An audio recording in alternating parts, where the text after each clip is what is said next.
welcome back to the Untangling Life podcast. I'm Hattie Willis. And I'm Andy Ayim. It's great to be back. So excited for this topic. It is one you've run an event on recently, so do you want to introduce it? Sure. We're speaking today from Accra, Ghana. Oh, yes. First of all, on the topic of limiting beliefs. Mm-hmm. But Hattie and I didn't just want to go off our definition and experience of limiting beliefs. We wanted to put it out to all of you. So we did some street interviews with our kind friend, and we wanted to hear what you had to say about limiting beliefs. I love some of these definitions so much. So we're going to play those for you now, and then Andy and I are going to break down what we agree with and where we want to add in. What does limiting beliefs mean to you?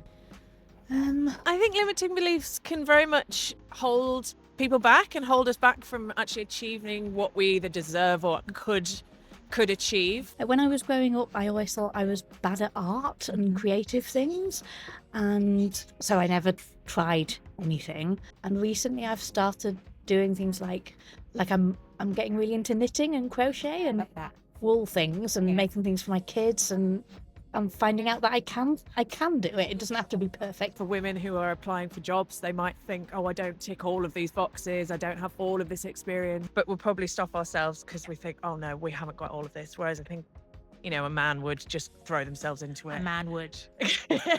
They would. Whereas I think we would be much more cautious and think, oh, we're not going to be able to do this because we're not ticking every box and not actually being able to demonstrate what is achievable and what their ambitions are, which are very much can be sky high, but it can hold us back sometimes when I think we shouldn't be. Do you think if you hadn't got that idea in your head when you were younger about being bad at art, you might have tried it sooner? I would, yeah, completely, because it was stopping me from thinking this is something I can even try. So it just never occurred to me, and then when I did, it doesn't have to be perfect straight away, and just doing it is yeah, definitely. This one's good. So good. So I guess that feeling of, after hearing that feeling of I don't believe I'm good enough at something, even though I have not even tried it out yet. I think this is what's so important about the topic is sometimes you have limiting beliefs about things we've done and we've been told you're not good at, you're not a natural at, but sometimes these things build up and we just never even give ourselves a chance. And we talk so much about this language of assumptions and experimentation. I think it's quite freeing. What have you, with your experience, is this something you can relate to? What does it bring up for you? The first thing I thought was when I was in secondary school, my dad bought me an electric guitar, and I didn't do enough training with that guitar, so I didn't get very good at it. So if someone asked me today, do you think you could play the electric guitar? I'd probably say no, I don't believe that I can. But that limiting belief comes from the fact that I feel like I have to honor my craft and be on my craft to become good at that thing. Yeah. It's like asking me if I can play the piano, if I can swim, if I know I've never tried those things before.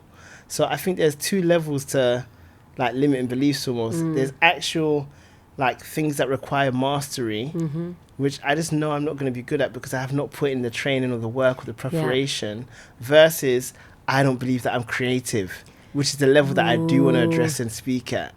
And actually you're right, because actually what often happens is we're extrapolating out from the truth is I'm not better yet.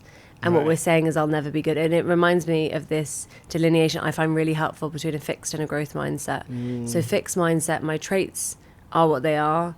I'm good at the things I'm good at. What comes easy to me comes easy to me. Growth mindset, I can get better at anything. Not to say I can become the Beyonce of singing, but I could improve from the level I'm at, which is pretty tone deaf. And we can do that with effort and time. Yeah. And the best example, I love this so much, if anyone needs reassurance, go and watch one of Ed Sheeran's really early YouTube videos. And he talks about this. I'm not just putting him on blast. He talks about this.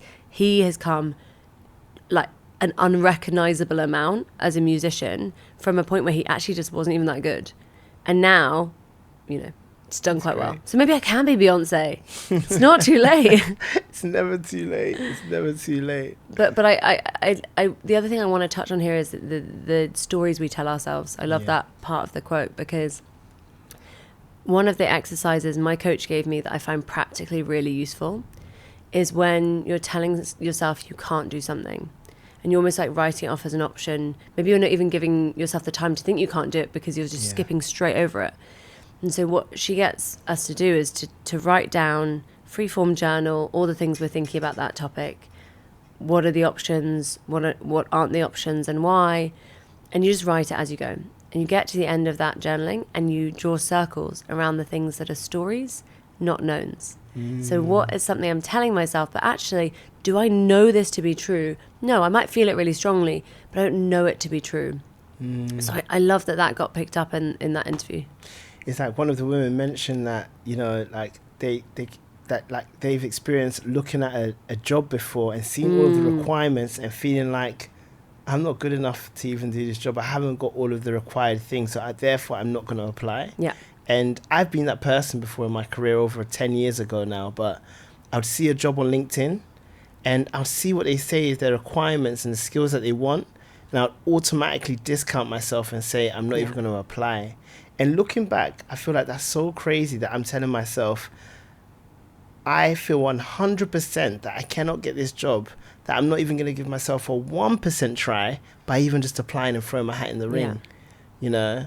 But that's what limiting beliefs do. These stories that we tell ourselves, I can't do this, I'm not good at that, there's no way I can do that, I've never done that before, almost disables us from taking action, at least to inaction, right? And I think the other thing I want to pick up on here is, for me, limiting beliefs do come from two different places. Some is the stories I'm telling myself. Some is the things I've heard from other people who say, oh, you're really going for that? Okay. Oh, are you sure? And it's really tricky because I've actually been that friend to people. When you care really deeply about someone and you see them making the biggest bet and having the biggest vision for themselves, you want to support it. But sometimes you also want them to be safe, right? So you're saying it from a place of care to protect them.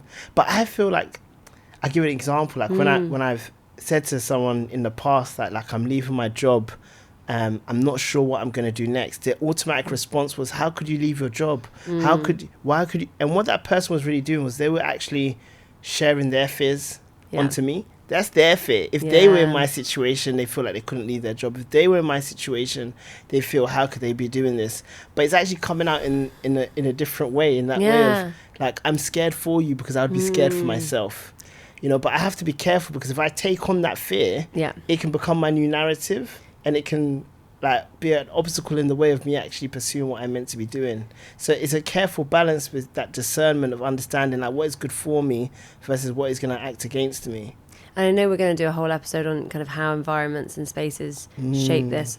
So I think it's going to be a theme today, but we're going to dig into it more in future. I think the other thing that came up in those interviews was about how much builds when we're young. Yeah. Right? And this is news to no one. Childhood forms you. Yeah. Right? But I think we were talking a little bit about this earlier, and sometimes it's the smallest throwaway comment. And a lasting impact. The most lasting impact. And also, sometimes that comment is coming from a place of just a lack of understanding. So, example, when my year 3 teacher used to tell me repeatedly that I had a sieve for a brain, right? And what she meant was like I didn't hold on to things for long at all. Like I was constantly forgetting stuff. Now I'm 32. I know like I have ADHD. And one of the things that ADHD makes challenging is working memory, right? How do I hold on to and retain information? And I really struggle with it. And now I know that I struggle with it. It's changing in my head from this like limiting belief of like, well, I just have a sieve for a brain, I can't remember, into something that I go, I find that hard. Okay, how can I cope with it? And a real example, last week I was hosting a conference, I was emceeing on stage, and they would say, oh, Hattie, can you just add this in when you're on stage, right? And normally I'd just be like, yeah, sure. And then I'd be stressing in my head, I've got to remember. And I would say to them, I actually really struggle with remembering that. So can you just help me just before I go on? Could you say that again? Because that will really help me. Great. And so suddenly you know yourself. And it's a reshape. But those threads that we get when we're young, they just build in our head. And they say, and to your point right at the beginning, they don't say, I can work on this thing, I can get better at this thing. They write you off. Yeah. I think there's two things there for me. The first is that I I know I can't rely on my brain and my memory. So I feel like my digital journal, my tracker, is my second brain. So even when you're describing your experience and like retention challenges, I feel like that is one of the purposes of why it's so powerful to have a digital tracker. And even earlier today, you were sharing some of the feedback we got from entrepreneurs, and you had quotations of the actual words they used, which was really powerful, right? In remembering like this is the language that was used, and our brain would never retain that. No. It's very selective in what is being retained. And for anyone who didn't listen to the first episode, the digital tracker is something Andy has to try and get data that spots patterns around where he's growing, where there's still room to grow, where he's putting his time, energy, focus, wins. Yeah. And I've started using it since the last episode, since Andy explained it. And I am loving it for that reason. The other reason I'm loving it, and I think this really ties into limiting beliefs, I think what often informs our limiting beliefs is we have a negativity bias. Negativity bias is just common, right? It's why if someone tells you something good, something bad, something good again, right? You remember the crap in the middle. Yeah. And I think for me, what's been really interesting is capturing the smaller wins and starting to build a picture of myself from those. And the other thing is I did an exercise off the last episode. We asked everyone at the end, go and ask 9 people, what are you good at? And I actually reframed the question slightly with your help afterwards. So I actually asked, what comes easy to me but hard to other people? Yeah, great question. And you were really creative because you got your friends to actually carry it out for you and speak to the people. So that was a beautiful way to execute on that question. And this is actually my friend offered to do it for me because she runs a startup that is all about anonymous data. So she was like, you shouldn't know who said what about you. Great. I'm going to go and do it. So we did it. And actually, I ended up doing it for my friend. So I went and spoke to 9 people in her life. I did it for my co-founder. See how good things just spread. I love that. And you know what? It was in a way that actually it would have felt more awkward doing it for myself. It was a complete joy to do it for my friends. Because every time someone wrote in something about them, I was going, I see that. That's beautiful. That's true. That's deep. But what was so interesting, so we took all of this and we made each other little presentations with the You're really insights. proud about what you received, isn't what I received. So just for anyone listening, one of the things that I want to get more, I want to lean into more, one of my limiting beliefs is I'm not good at art, I'm not creative. And unlearning that I'm not creative has been a project for the last 10 years because I don't think of myself as, but lots of people around me are like, you're so creative. So one of the things I wanted to do in giving her responses, she loves art, so I went and asked her favorite artists, and then I put into ChatGPT, like, here are the quotes, here are the artists, like, find some themes. And then I made this like what looks a little bit like a kid's homework. But it's thoughtful. But she loved it. It's thoughtful. And she used a tool which I would really recommend anyone who wants to do this exercise use, a tool called Gamma. Not sponsored, can sponsor us. I'm just going to plug for sponsors we want on the show. Good idea. But Gamma is an AI presentation creator, but it was really fun because it created these little cartoons with my insights. It looked so cool. It was amazing. But what really surprised me, and it comes back to the limiting beliefs thing, a couple of the things that people said came easy to me were things I don't find easy. But this is what I love about what you're sharing, because it's actually really about your perception. Like, I don't feel creative if someone sees me as creative, because I have a narrative in my head of what the standard is for what it means to create. Yeah. And that actually really that's what matters. What matters is what you see as creative and how creative you are according to that. And maybe sometimes that validation, that feedback from others helps you to calibrate to say, actually, maybe I'm more creative than I think. Yeah. And to your point as well, I think we can't see what's going on in someone else's head. So we perceive ease. I watch you present and I think it's effortless. And one of the things that came up for me, and it was so funny it came up because I'd literally been talking the day before about how hard I find this thing to a group of people. So weird fact about me, put me in front of a big audience. I do sometimes get nervous, but normally I love it. The adrenaline, it's a thing of beauty. Put me in a room where I have to network. Like I have to approach small groups of people, interrupt what looks like a fun conversation, find new people, constantly introduce myself. Exhausting and anxiety inducing to a level that I often have to force myself to go to these things because I hate them. And you actually asked me the other day, I came to an event with you recently, and you were like, did you just hang out with people you knew? And I said, of course. Yeah. Because I was tired. I didn't want to meet new people. And I met a couple of new people with someone else I already knew, so that was more in my comfort zone. So how do you feel when you go to an event and someone recognizes you, perhaps from the podcast or from your work or from social content? So you're getting bombarded by people that recognize you, but you have no idea who they are. Is that the same energy for you in terms of that's quite draining? I love that you think I'm getting bombarded by people who recognize me, and I'm not there yet. That? I think I get it every so often. It's not like I definitely wouldn't say it's a bombardment. Fair. But I definitely, every so often someone says, oh, I've seen your content. Is that an easy conversation to have, and is it easy to receive that person? You know what? Love? The thing I find hard is starting the conversation. Fine. So like going up and interrupting people is the hard part for me. Yeah. And almost once I'm chatting and connecting, You're I do fine. find they're right. I do find that easier. Great. But the kind of walking into a room, I will always look for someone I know. Always, like first thing I do is I walk into a room like, is there anyone I know here? But, you know, I think one of the things there is like, unfortunately, when we're in those rooms, people are asking the same identity questions like, what's your name? What do you do for work? Yeah. Do you know what I mean? Whereas when you go to your friends, you're not doing that. Yeah. So of course you're going to look forward to it, and we need to get better at having first conversations without asking someone what they do for work. Yeah, because when you get into when you meet someone new and you connect, it's amazing. That's an absolute buzz for me. But tying it, and I think we're going to talk more about this with the people around you and how do you grow that network, because now I am lucky in that lots of the events I go to, I know at least a couple of people, and that helps. So I've got my safe touchstones. I know I can have a energy low conversation if I need it that's going to actually recharge me rather than drain me.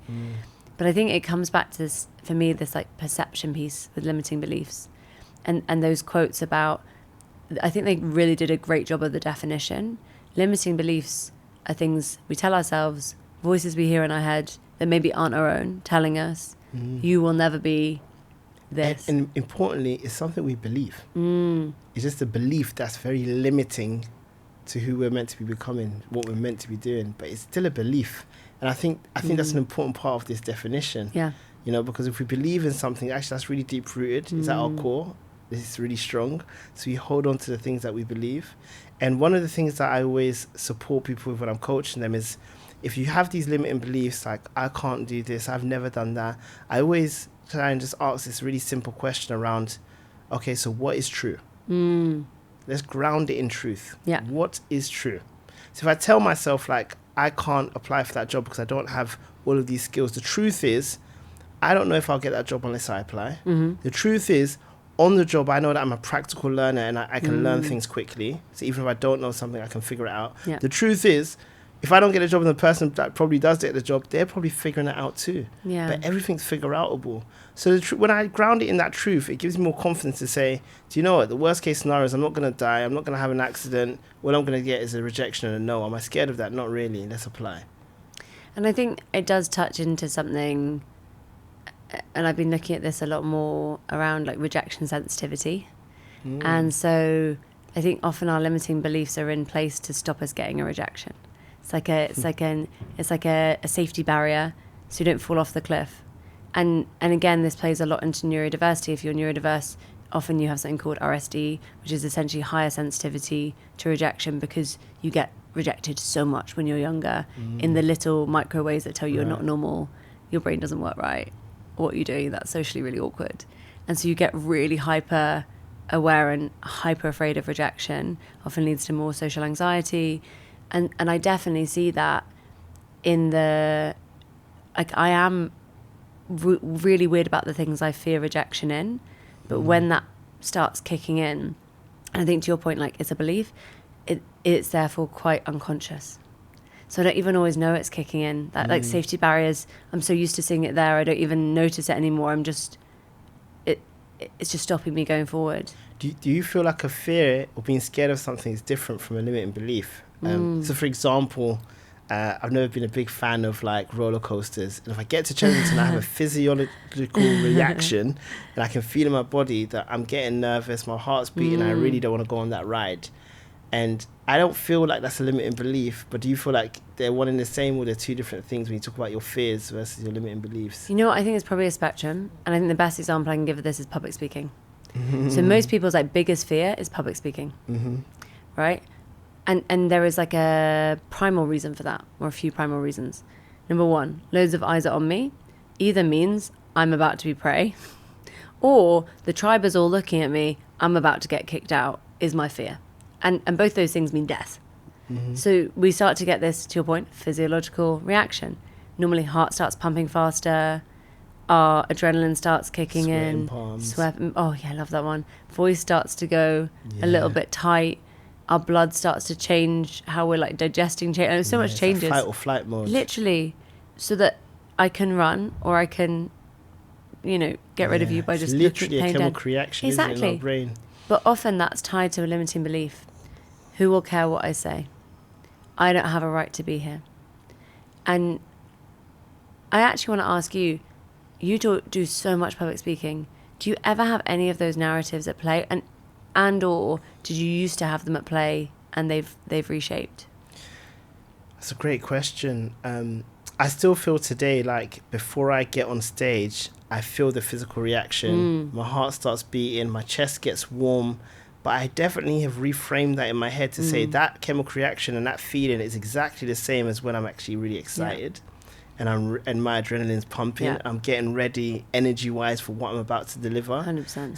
So I think that reframe has always helped me to say, no, I care this much and this means so much to me. This is why I'm feeling this way. And then once I get the first 30 seconds, 60 seconds out, it can change the rest of the evening. So the most important time for me is those first 60 seconds, because I want to make an emotional reaction and connection with the audience.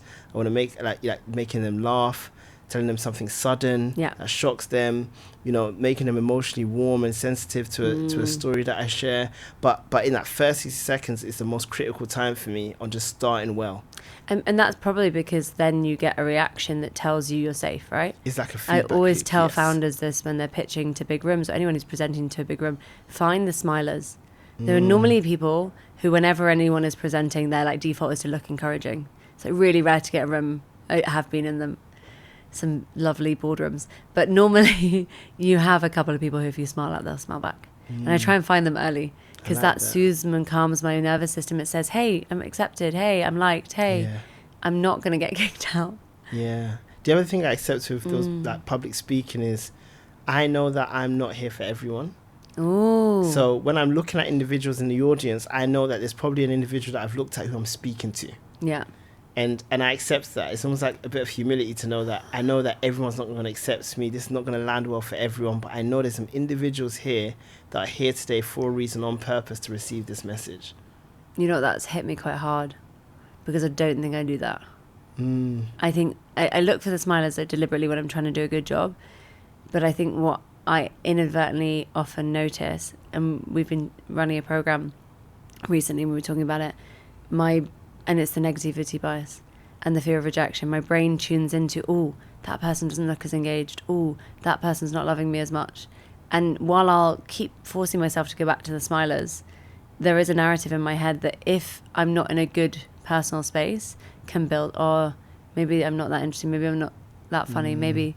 So I think it's really, I love that reframing, and it's something to aspire to for me. But what this is, I think, coming back to is your original question about is it fear or is it limiting belief? And I think they are sometimes connected. And what we're trying to train our body out of with limiting beliefs is a default to, I'm not going to do it because I feel this way, even if I can't name the feeling, even if it's not something that, or actually I have to name it so that I can work that out, is my point. So if there are lots of times when I get a fight or flight response, right? And often that's a little bit useful, right? Yeah, it can save you. Yeah, right. I mean, like, rogue example, yesterday I was sat in a hotel lobby, and this guy starts hitting on me, and my brain is like a bit uncomfortable, and so my brain does start to do some like chemistry of like, okay, let's just be wary here, let's be aware, like, okay. And it was all fine and safe and no problem. But actually that's quite useful to have as a little bit of a sense check of like, am I safe? Do I need to do anything? How do I need to change my behavior? It's like if one of my kids are about to cross the road and I'm like, stop, you haven't looked left. Like, they're shocked, they're scared. But it's probably saved their life. Because it's teaching them how to navigate crossing a busy road. Exactly. So I think it's not that limiting beliefs are never there to tell you that, and sometimes they're there to tell you, hey, you need to prepare differently. Yeah. Hey, you're not ready yet. But I think the problem is you know what, this is it. My therapist once told me, and I think this is a helpful analogy, worrying at some point in your life really served you. Like, there were points when worrying was so helpful to you, but you never learnt the point yourself where that had stopped, and actually it was inhibiting you. And so I often rely on other people to tell me to stop worrying, because my brain goes crazy and it won't stop, right?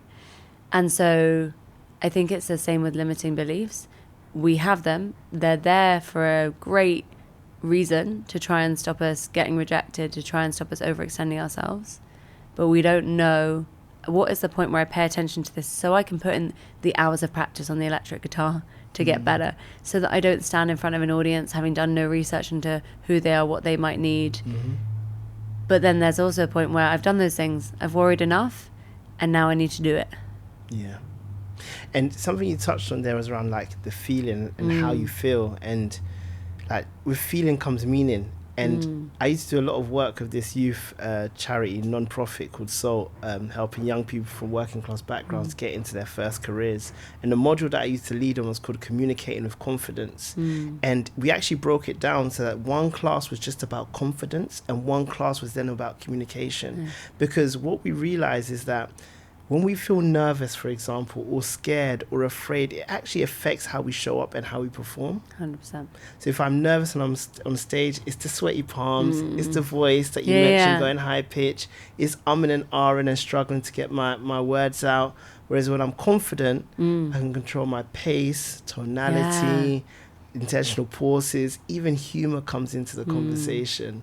So how we feel impacts how we perform. So when we have a limiting belief, often there's a feeling attached to that of, feeling inadequate, feeling scared, feeling fearful. Yeah. So there is definitely a relationship with like the limiting belief and how I feel, and therefore that can even affect my performance if I'm required to go and do something. Yeah. And I want to touch on two things. The first is around a little bit more of an element that forms limiting beliefs that I think we should talk about. And the second is then I want us to start talking about, like, okay, we've spoken about how they impact us. How do we start to get out of them? We've given a couple of exercises, but I think we've got loads more, so we can share some more that work. Before we go into those two, I've been holding on to this thread for ages. Oh, tell me. You gave a story earlier about how this teacher, when you were in your year 3, you even remember what teacher it was, you probably remember the moment, said to you like you've got a sieve for a brain.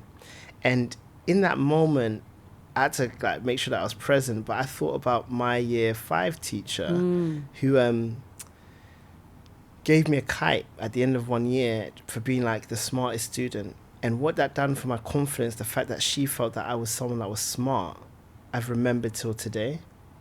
And teachers have such a disproportionate influence on our lives, and therefore they have such a responsibility to talk life into us as kids. Yeah. So it's sad on the one hand to hear that experience with a teacher, but then it also makes me think like, wow, look at the impact teachers have on who we become and what we believe about ourselves, and even sometimes the limiting beliefs that we can carry, right? So the responsibility that a teacher has. And it's ironic because a lot of the work we do today with leaders, with entrepreneurs, we're in that seat as teachers.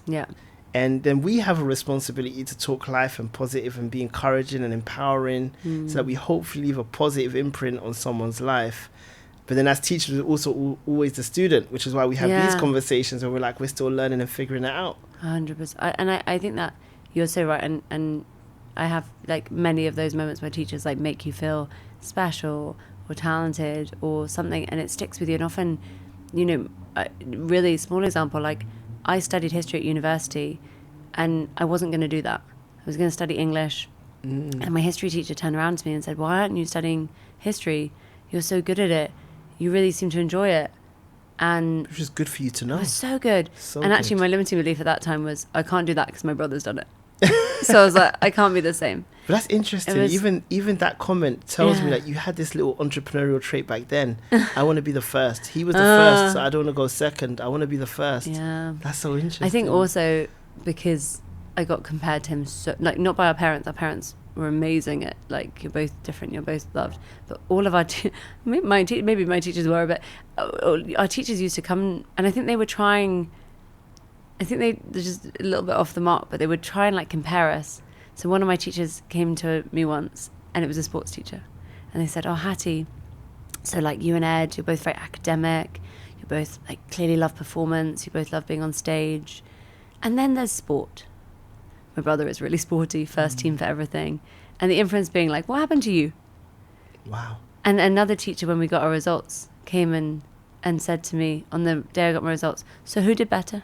Wow, that's so bad. I know. So they can these things, I think, do get stoked, and then they grow. Yeah, I mean, they're memories. You remember it. You remember those instances. But to your point, there's also the beautiful opposite, and I love your call to action about the teaching. And do you have, like, you mentioned you have a kind of exercise around this you do with... Yeah. So I often ask this question in workshops, like, who was your favorite teacher? Immediately everyone smiles, just like how you did just now, because you're thinking of a fond memory of a person that was so influential. I remember in one workshop, someone brought a certificate from the 1980s that their teacher gave them.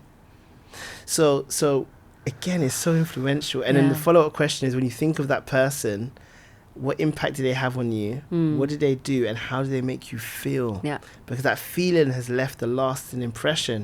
And you hear all sorts of things that they were really inspiring. Yeah. They stretched me in the wrong way or challenged me in the right way. They inspired me to be more curious, especially around that topic that they taught. They were great storytellers. And what you start to hear is, these are things that weren't in their job description. Yeah. These are things they're going above and beyond to do because they love what they do. They want to be in service to these young kids. Such a difference in performance because they love what they do, right? And then as managers or leaders, the same is true, and it still applies. It's like, it's the softer skills that really matter. How someone feels seen, heard, valued, and supported. So these little softer traits, like inspiring someone, being motivating, empowering, encouraging, supporting someone, making someone know that they're appreciated and they're valued, that's the kind of stuff that can dispel a limiting belief and transform that person's relationship with work, because you are their window into work. So as a manager, if that window is dirty, 100%. then you're leaving a stain on the whole organization. Whereas if you're a great manager, guess what happens? I have a great experience. I'm willing to go the extra mile because I look forward to working with you, and I'm more likely to refer and recommend others to come here. Yeah. Right, it has such an influence. It does. And my mum was a teacher, and one of the like most magical things was she passed away, and we got, letters from about, how much she like changed kids' life with the way she would like breathe into them this storytelling and this ability to like see in themselves what they didn't see before, and she particularly loved working with kids who maybe weren't like typically seen as the brightest. Yeah, exactly. Yeah. And I think I love, you said that to me this morning, and I think it's something I'm going to take away from this more, is how can I be that teacher? Because obviously so much of what we do is teaching, but I don't always think about it through that lens of how do I want to be the teacher who doesn't just change their life with like, I taught you a really helpful framework, or I gave you some content, I helped you see something in you couldn't see in yourself. I love that. That's magic. It's magical. But I think you read a piece of feedback this morning where one person said, "What it? It said it's life changing." And I said, "Isn't that incredible?" Yeah. And he was like, "It is." I did nearly cry when he said that yesterday. He said it to you face to face as well, right? So he's talking to you about how you've impacted his life. I don't take that for granted. If someone says something's life changing, I mean, that's a pretty epic piece of feedback, and it's one that we should remember, which is why we journal it in our tracker. But even in what you said, it reminds me of, it made me think like you probably get so much from your mum. I didn't have the fortune of getting to know her. Like, I wasn't fortunate enough to get to know her, but you probably took so much from her. And I'm laughing when I think back to when we were the founders, and they say things like, "Oh, Hattie, you're really funny," and you're like, "No, I'm intentionally trying to make a joke to make you laugh." Like, because they think like everyone thinks I'm funny like by accident, and I play into that. That's part of my humor. I don't get credit for my hilarity, and it drives me mad. Yeah, you're right. She actually had like a really similar sense of humor. But it's really skillful as a narrator, as someone publicly speaking, to add in humor at the right moment, at the right level, with different cultures, and make people laugh. That's really complex. This person's come from Bangladesh, this person from Jamaica, and they're all laughing. Did you not? Like, we don't overthink it. Right, I'm probably gonna like make you scared now, but we don't overthink it. But Yeah. it's really complex, the fact that you have the ability to do that, and that's part of what leaves that lasting impression. Because if someone has an enjoyable experience, they're gonna remember it. I also think it's a good example of like a reframe. So coming into, we've been delivering, the reason we're in Ghana is we're delivering training for 2 weeks. And the first session I was running was on something called the business model canvas, which you don't need to know what it is. All you need to know is that most founders have seen it 5 million times and are definitely bored if of it. you do ever want to learn, there's a particular teacher who I have to say is world class on that topic. Well. But just like 20 minutes before I went in, I got told someone had said they felt so strongly they never wanted to see another one that they would kill themselves if they see it. Which, bad joke to make, but you know, this gives you a sense of where they were. Yeah. And I had two choices, right? I could either let that limit me going into the session and make me think, oh God, they don't even want to be here. This is my first time meeting them in person. Who told you that, by the way? Was that one of the organisers? Yeah. I'm so surprised they'll tell you that in that moment. Like, they're what a probably way listening now. to set you up. They don't need to feel bad about it. They were trying to let me know what I was walking into. If you're listening, I love you. You didn't do a bad thing. But actually, it was great, because what it allowed, like, genuinely, it was great, in that it allowed me to go into that room and I actually called it out. Yeah. So I reframed it again, like your mum. You like the challenge. Yeah. So I reframed it. I said, you know, I've heard that, you know, someone in this room is so excited by the business model canvas that they're worried that if they see another one, they'll die of excitement. And they're like, yeah, everyone's on side. But it's interesting, because then in my head, I'm you know, I've got around it. I've been playful. I've been like, but I think, I don't think people love this. Yeah. We got the feedback form. They loved it. And to your point, people love it. Referenced multiple times. And so I think, again, it's just checking ourselves, like, what's building up, what are we not checking back in on the reality of, because we've let a little narrative develop. But again, it's like, in my secondary school, we had this saying, it's really strict Jesuit school, but we said standards set are standards met. And I feel like sometimes I can see that in you. Are our standards too high that we measure ourselves on? And that's when we get that feedback, you're like, oh, I didn't think that was going to land well. No, they loved that. And I feel the same way. I don't think it's necessarily a bad thing or a limiting belief. No, I think that's true. But like, when I delivered that day one, I didn't feel like I was in flow, because our day was so interrupted by our royal visitor. But people gave good feedback and it was well received. But I wasn't as happy with it, because I didn't get to get through what I wanted to get through. I wasn't satisfied. Yeah. Let's say I wasn't satisfied. But I think what we're talking about in terms of reframing is one of the important tools that you need to apply when you're experiencing a limiting belief. Like, how can I reframe that feeling? Like, when I describe that I'm going on stage and I feel nervous and my heart's beating, and I reframe that as excitement, because it's the same chemical reaction for me, it changes how I approach now what I'm about to do. And I think we need to do that with limiting beliefs. The second thing that I think is helpful is asking yourself, like, what is true and what is the worst that can happen? And when applying for a job, often the worst thing that can happen is I could get rejected. Yeah.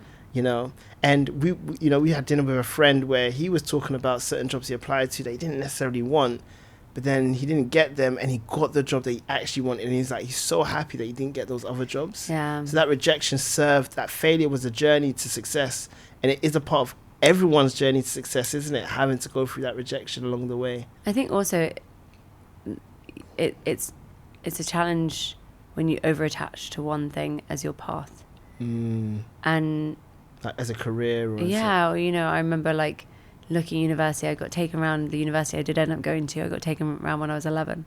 Wow. And I got told, this is what you should be aiming for. A lot of pressure from 11 to 18. Yeah. And again, not by my parents, by my school.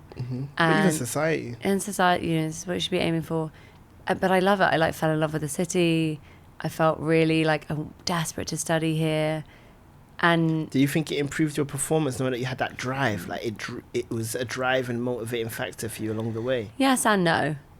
I got told later, I got told at various points. So then, you know, I get into sixth form and I'm applying. I prep my application. I got told by the deputy headmaster of the school, this is the worst Oxbridge application we've ever seen. Wow. I got told by one of my teachers, we were getting the predicted grades, and that would determine whether we would get an offer, because my degree, my sixth form was like over 2 years, it wasn't one. And so we had to go on predictions, and he was refusing to give me a prediction, like a grade above where I was. And I was like, I can improve in the time, give me the chance. And he was like, Hattie, I just don't think you're Oxbridge material. Wow. And I mean, like, cue sobbing. Yeah, I left in floods of tears. Luckily, my next lesson was with that history teacher. Yeah.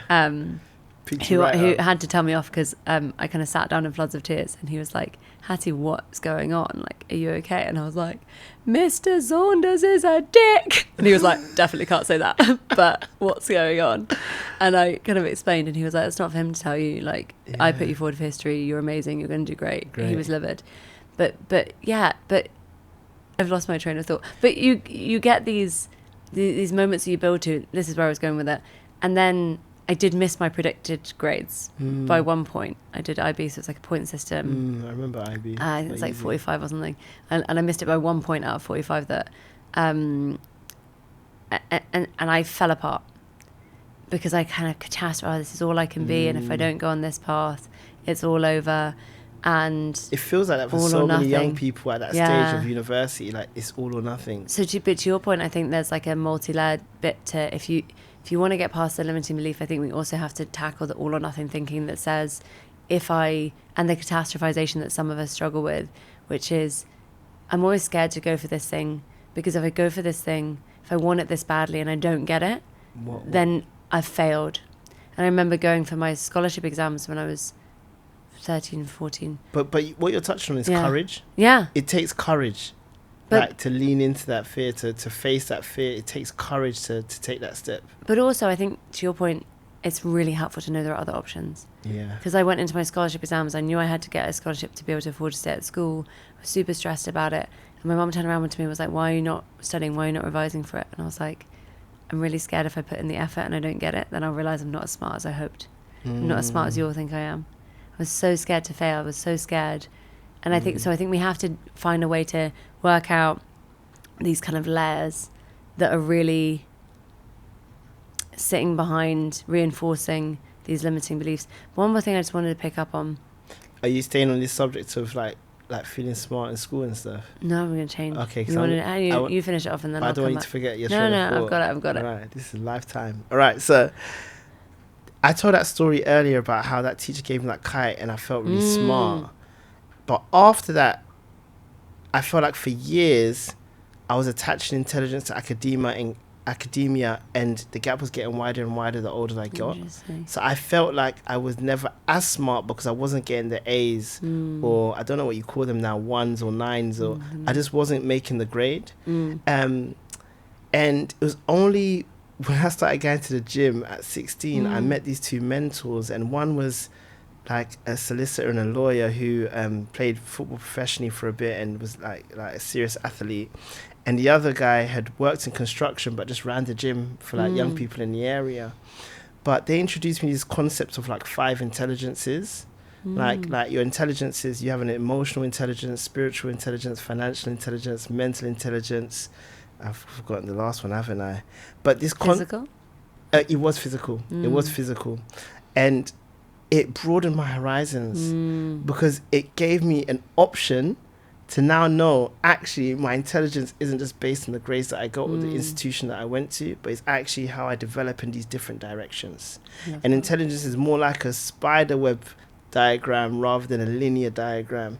And that was such a liberating belief that I then started to develop from that age. And when I look back today, I think a lot of people that feel that, I don't know how people feel about me and whether I'm intelligent or smart, to be honest, but it hasn't come from academia. It's come from leaning into developing myself in these different directions. What was it you got told this week? Some lovely, like, semi-backhanded compliment about how, some people, they make things sound so smart, and then here's Andy. What was the quote? Yeah, it was some people who are trying to sound smart say things in a really complex way. Yeah.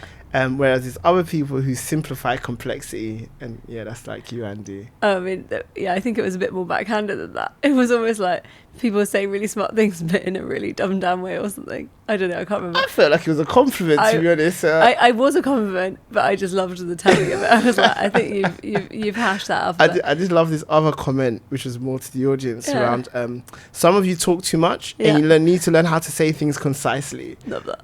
Such a good closing remarks. Oh, but actually, it builds to what I wanted to this idea of, growing up. I think there is a connection, because the thing I want to talk about is some of the limiting beliefs are built because people tell us things, because we hear things. The other thing is we internalize things because we just see them around us. Yeah. And a huge amount of the work you've done with Angel Investing School has been about building representation in a space where there just isn't, right? Those role models, yeah. Exactly. So you've been working, particularly the first work you ever did, I think, in Angel Investing School was about getting more black angel investors. Yeah, because actually, Google. If you're a black entrepreneur, you're always pitching to everyone who's got the money as white. There's a huge power dynamic. Mm-hmm. People aren't getting into it though because they're not seeing their peers do it. They're not seeing other people, and it is a little bit like that kind of, you need to see it to believe you can do it. And so I think one of the people I love about kind of confidence is Lauren Curry. Yeah, and she mutual friend. Yeah, and she talks a lot, and I end up in a slightly different place to her, but she talks a lot about imposter syndrome, which I think is quite connected to limiting beliefs. But she talks about imposter syndrome isn't real, in the sense, and what she's trying to get at with it. And the reason I don't quite agree is I think a lot of us feel if you feel it, then it's real. I feel it. Yeah, we give value to it, becomes real. But I think the thing she's getting at is... Can you explain what imposter syndrome is really quickly? Yeah, great call out. So imposter syndrome is that feeling of, I'm not good enough, I don't deserve to be here. I feel like an imposter. Exactly. And often I'm going to get called out for it. Like I used to have nightmares that like someone would stand up in a workshop I was giving and be like, sorry, who are you to tell us this? Wow. And where she's coming from though with it, which I think is such a good challenge and probably actually quite good context to bring in, is sometimes these limiting beliefs are built because in the spaces that we're going into where we're getting that sensation, the reason we're getting that sensation is because no one in the space is like us. No one looks like us, no one sounds like us, no one has the same background as us. And there's this brilliant thing kind of I heard in a commencement speech, and it was about bike face. And you haven't heard of bike face, I don't think, but I'll explain bike face. Bike face was this concept that was described, I'm going to get the time period wrong, but when women started bicycling, it was this thing, this physiological thing. Poor women, they're getting bike face, they're getting like red, they're getting a bit sweaty, all this thing got given a name. It was like it's just women physically exerting themselves on bikes in a way that they were not doing in public before then. But they gave meaning to it by Oh, you have bike face. No, you're just cycling. And I think there is this point where we can build up these terms and we all buy into them, and we're not actually challenging the real difference, which is we haven't seen women cycling before because they're new in this space and they weren't previously given the physical space to exert themselves in public, right? So it's the first time of like women exercising in public basically and building up a sweat. But then with imposter syndrome, it's a reframe when people say that very famous quote of like, fake it till you make it. Do you think that's for some people, their ability to try and say, actually, I'm not an imposter here. I'm going to fake it till I make it. I'm going to accept that I'm an imposter, but I'm going to figure it out along the way. Yes, and so I think some cases that's true, and it's helpful to know others are doing that, because otherwise you're judging yourself against the wrong benchmark. But I think also imposter syndrome is often like, you're very capable of doing this. Yeah. You've done it before, you can do it again. But you still have this voice telling you you're not enough. And so, and actually, this brings me to the second point. Great little segue. Because we're going to start wrapping up, and we always want to end on these kind of practical things that you can do and ways to kind of move forward through these things and untangle them.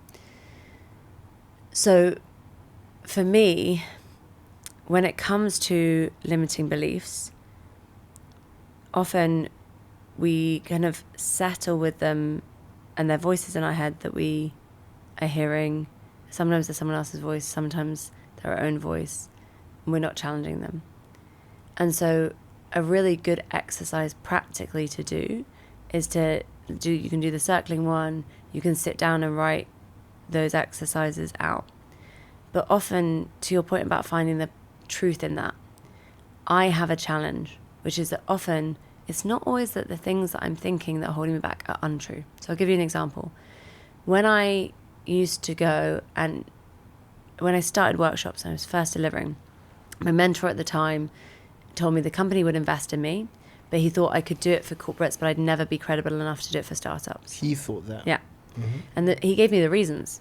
Mm-hmm. And the reasons were, you've not founded your own thing yet, you've done da-da-da-da-da-da-da. So lots of reasons, which have some credibility behind them. And he gave me examples of other people who do it, what they'd done. I hadn't done any of those things. Mm. So if I sat down and tried to say, are these things true? They would have been true. I haven't done any of these things. And what I want happened... to let you land, and then I want to respectfully challenge. But so what happened was I created my first workshop and I created my introduction, here's who I am. And my pitch coach turned around to me and went, Hattie, I know I've known him for a while. This doesn't sound like you. What's going on? I said, well, this is what I'm trying to kind of use as my framework. Right. I'm copying it, and so I'm trying to kind of make my experience fit. It doesn't quite fit, but I'm trying to Yes. I'm trying to fake it till I make it. Yes. I'm trying to beef it up. This is a great example. But then what we realized is that the problem I was having was that all of these narratives in my head that I was trying to shout louder than, but I knew they were true. They really were true. I hadn't done the things that these other people had done. The problem I had was that in trying to shout louder than those you haven't done it voices, I was just overcompensating in a way that wasn't authentic. Yes, you're trying to be a Me Too when that's not you. And what shifted in me was only when I realized, well, I haven't done any of those things correct. I've done these things. Yeah. And they're as valid a way to be in this. And so I think when we do that, I think a great first test is always, is this true? Yeah. But I think then you need a second lens. If it's true, does that mean what? It's the only thing that would make me be able to do this? Could I put more time in to get better? Could I put more energy in to get better? Is there a different reason people are valuing me here? Can I add to your reasoning there, that list? Yeah. I think is really important, because that person that said to you you can't do this because these are other people that do this and this is their background. It's so important for us as well to be critical thinkers and do our own homework and research. Because I can share a list of great people who have done great things when doing it for the first time. Jeff Bezos' first business, Amazon, like Mark Zuckerberg's first business is Facebook, Glenn Mills, who trains Usain Bolt, has never won an 100-meter race in his life, but he's trained a world champion, he's won Olympic medals. Jose Mourinho, who was an interpreter, he spoke 5 languages, trained under Bobby Robson, and then became a manager himself and won Champions League and Premier Leagues. If we do the research, we can find examples that then empower us on the path that we want to take. But if we just take what people are sharing with us, that it's really dangerous, because that becomes our worldview. So we almost need to take the worldview and then go and stress test that by doing research and then make an informed opinion, because now I have 4 or 5 opinions that help me inform my path and the route that I want to take. So when I heard that example, I was like, oh, I wish I knew you back then. Because this is the stuff that can get in the way of, I've had it in my career myself where I've not started a company that's made over 15 million in revenue. But I've coached founders and got performance out of them who have far surpassed that. Yeah. What they're asking me to coach them on isn't, Andy, because you've made 15 million, can you help us make 15 million? No, I'm unlocking performance in mindset. And can I do that? Yeah, my whole life is geared towards doing that. It's funny you said, I wish I knew that when you were saying that, what was going through my mind was, I wish I knew you then. And actually, I think we're going to come back to it in the episode about people, environments, because that's going to be a good episode. I do feel like now my community interrupts my limiting beliefs so much. Likewise. So often when I go and speak to, and I think just to round off 2 points, we often look at people and we think, Andy couldn't possibly have limiting beliefs. Look at all he's doing. There's nothing holding him back. So do you have limiting beliefs? I absolutely do. Yeah. And I find I say this all the time, the more broken I am, the more connected I am to the rest of humanity, because we all have broken elements too, just like the mosaic example we gave in the first episode. So not only do I know I have limiting beliefs, I smile because I know I also have the community to overcome those beliefs. So whenever I'm getting in my head too long, I do have a bit of an insurance policy by going through my phone book or my WhatsApp list and going to people like, hey, you're having a conversation. That feedback loop is so short and quick now that can be a matter of hours or minutes rather than take weeks or months, which is what they used to do to me. Yeah. So that's where I have confidence in the fact that even when I do fall into those traps, I've got the right support network to help me get out of those traps a lot quicker and sooner than it used to. And so we'll talk in the next episode about how we've built those support networks and what might be some good lessons from Absolutely. Can I add one more little Yeah. tiny thing as well? Like, I spoke about research just now. I have so much digital role models who I've never met, who have had podcasts, who have written books, who I've learned about and done research about. They don't know I exist, but I absolutely know they exist, and they've influenced and inspired me to behave differently. Oh, can we get you to list some of them in the newsletter so I that will others do. can be I inspired will by them do. as well? I will do.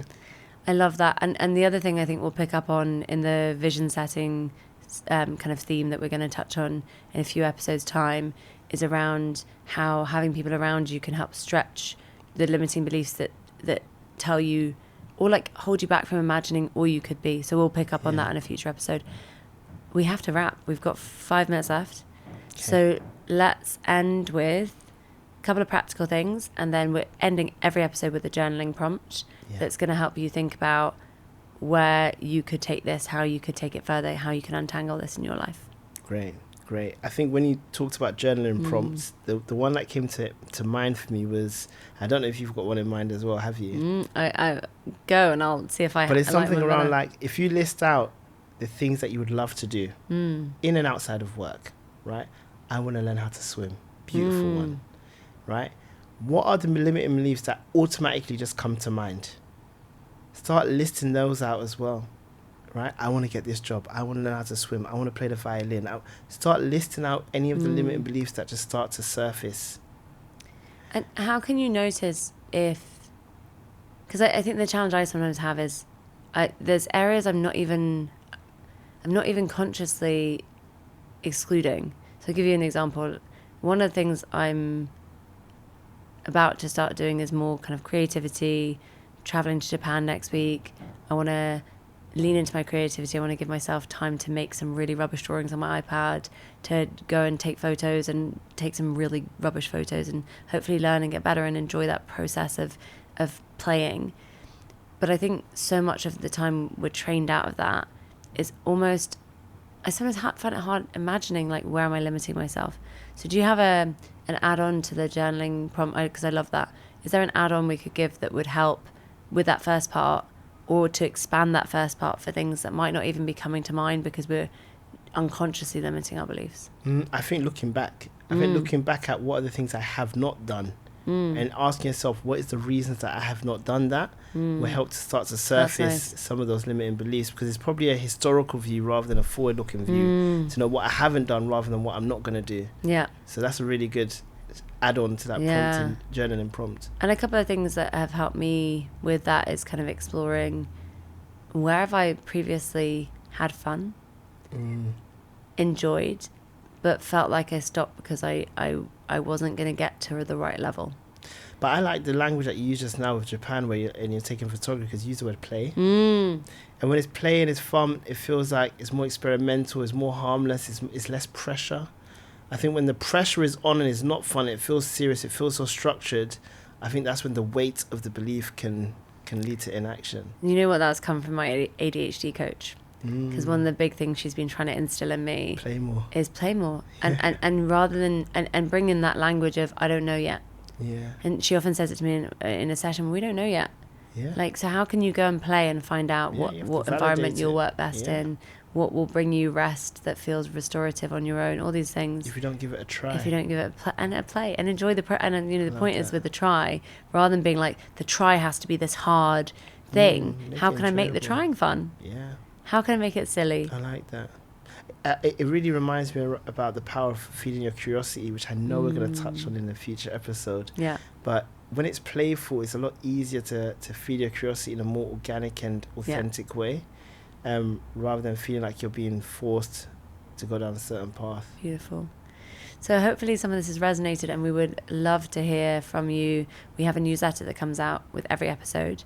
So in that newsletter, we'll share resources from this. We'll also share a call out to share your limiting belief stories. Yeah. And we would love to hear them. Share them, tag us on Instagram. Yeah. Share the things that are coming up for you if you feel comfortable. And what's helped you overcome some of those limiting Yeah. beliefs as well? We want to encourage others, so please do share. Yeah, share your tools and we'll feature them. And I think doing that journaling and giving it the time and not expecting it all to come in one journaling session is also helpful, I think, because this is an untangling of limiting beliefs are like a deep, deep knot. Yeah, absolutely. Great reference to end on. Thanks for the episode, Andy.